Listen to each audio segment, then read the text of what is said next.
Hello and welcome to Tech Deals. Today I'm doing an overview and comparison of the three low-end cards from the previous Maxwell generation from NVIDIA: GTX 750 Ti, GTX 950, and GTX 960. Why am I doing this in August 2016 and why should you watch and care? Great question. I want to answer three basic questions because many people own these cards. Many people want to know, should I wait for the new cards to come in stock? Should I consider buying one of these? Number one, should you still consider buying one of these cards in August of 2016 or later? Number two, if you already own one, should you upgrade, and if so, to what? And number three, if you own one of these or buy one, how much performance can you expect today and for the next 2 years, which is about as far as my crystal ball goes. Now, first of all, let me say all three of these cards have 2 GB of video RAM, so they all have the same video frame buffer. It's fine today. It will run into limitations going forward, but it's not as bad as you think, and I'll explain why in a minute. Let's start off with the 750 Ti. As I said, 2 GB of VRAM, the 750 Ti has a special claim to fame, and it justifies its price even though its performance is by far the weakest of all these cards. No 6-pin PCI Express power connector. For some people, this is a big deal. Why? Well, first of all, if you have a 6-pin PCI Express power connector, don't buy that card. There's no reason to consider one of these because you need a 6-pin PCI Express power connector for both of these cards. If you don't have one, maybe you have a Dell or an HP or Lenovo or some pre-built machine that came with a basic 200 to 300 watt power supply, you don't have the right cables to use an adapter, you don't have 2 MOLEX cables, you don't have enough wattage, and you don't want to replace your power supply. Maybe you have a custom case, it's a funny design, or you just don't want to do it. Then the 750 Ti is your choice.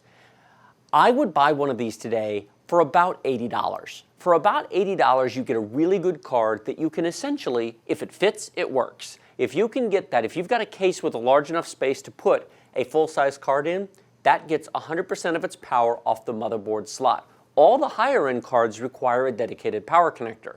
So, gaming performance. Today in 2016, you can play many current games at medium detail at 1080p. You can play most current games at medium detail at 900p. And you can play basically all current games at medium detail at 720p. Now, I've mentioned 1080p a lot on my channel. Briefly, let me just go through them. 720p is 1 million pixels or 1280 by 720. So 1280 across by 720. It's half of full HD. 900p is 1600 across by 900 vertical. It's about halfway in the middle. And then 1080p is 1920 across by 1080 down, or 2 million pixels. The 750 Ti is not going to be able to play all current games at 1080p smoothly. It just won't. But if you're willing to drop the resolution down to either 900p or 720p, it should play them all at some detail level. What if you want to upgrade it? Well, again, let me address the power issue. If it's currently installed in a machine and you don't have a PCI Express power connector, you're very limited in your options. There is one new card that's out at the moment from AMD called the RX 460. The RX 460, which I will be reviewing shortly. Subscribe to my channel if you haven't already to get notified when that comes out, but it'll be very soon. The RX 460 comes in 2 versions, with and without a 6-pin PCI Express power connector. So there are versions that don't require external power, will plug in the motherboard and work fine. That card is faster than a 750 Ti, but not tons faster. 30, 40% faster, it's nice. Essentially, a game that runs at 900p at medium on the 750 will run at 1080p on the 460. It's not as much of an upgrade as I was hoping it was. But if you absolutely cannot use a 6-pin PCI Express power connector for whatever reason, that's about your only choice. If you can, what should you upgrade to?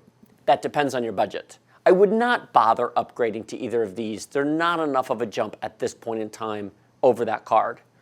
An RX 470, if you can find one in the 170 to 180 range, would be a really nice upgrade. An RX 480 at 200.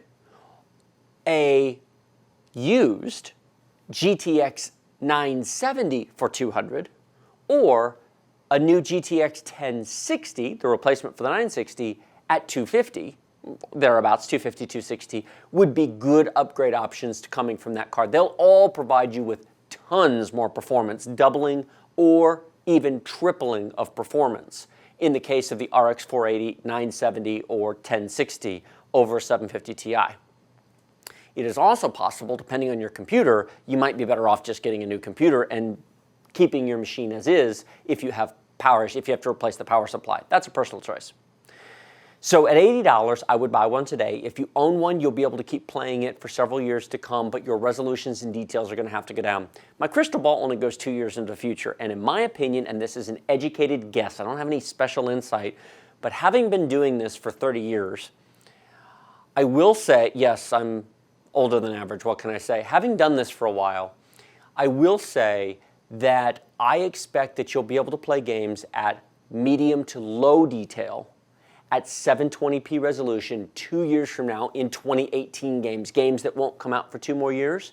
I do think they'll still run on the 750 Ti, but you're going to have to crank it all to the minimum and probably lower the resolution down to 720. Now, if you're okay with that, keep your 750 Ti. It's a great card for the money and for the power it consumes. Moving up the table to the 950. The 950 is in many ways just a more powerful 750 Ti. Also 2 GB memory buffer. It is 50% faster than the 750 Ti. But it does require the 6-pin PCI Express power connector, which is why in many of my previous videos I talk so glowingly about the 750 Ti, because you just drop it in anything. The 950 requires power. There is actually, I'll make a side note, there is one version of the 950 that does not require it, but it is rare and it's expensive because it's a specialized cherry pick chip, and for the price, why bother? It's too expensive. So 99% of these require 6-pin power. If you have one and you're happy with 1080p performance, this will play most current games at 1080p at medium to high detail. Would I buy one? Sure, for about $100. If you can find a 950 for $100, that's not a bad deal. It is faster than AMD's new RX 460, although not by much. They're pretty close. But it's a good card. What about the 960? The 960 is essentially 25% faster than a 950. Otherwise, it's the same basic card.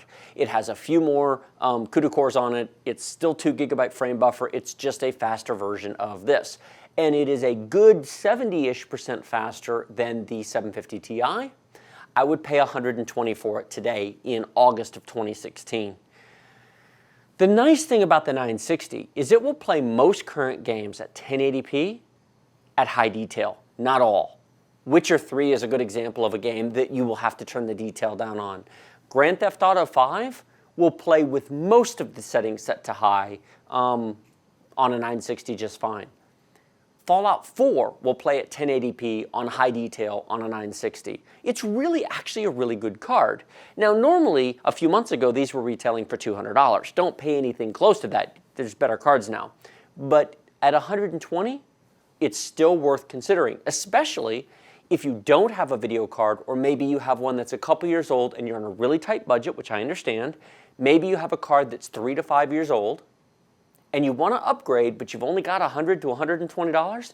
These make excellent choices if you game at 1080p and you're willing to pick a middle level of detail and you only want to spend about $100 to $120. The 960 is faster than AMD's new RX 460. Except the 460 comes in a version without a 6-pin connector, and this does not. So, if you can take the 6-pin connector, this at $120 is actually a better deal than the new RX 460. Now, the RX 460 does come in a 4 GB version, but those are $140, and I'm recommending this at $120. Future. This will probably continue to play games at or close to 1080p, but quality-wise, you're going to have to lower it down to low 2 years from now. Your biggest limitation in terms of graphic detail is going to be that 2 GB frame buffer. I wouldn't buy a new graphics card in 2016, at least in August of 2016, with a 2 GB frame buffer at this point.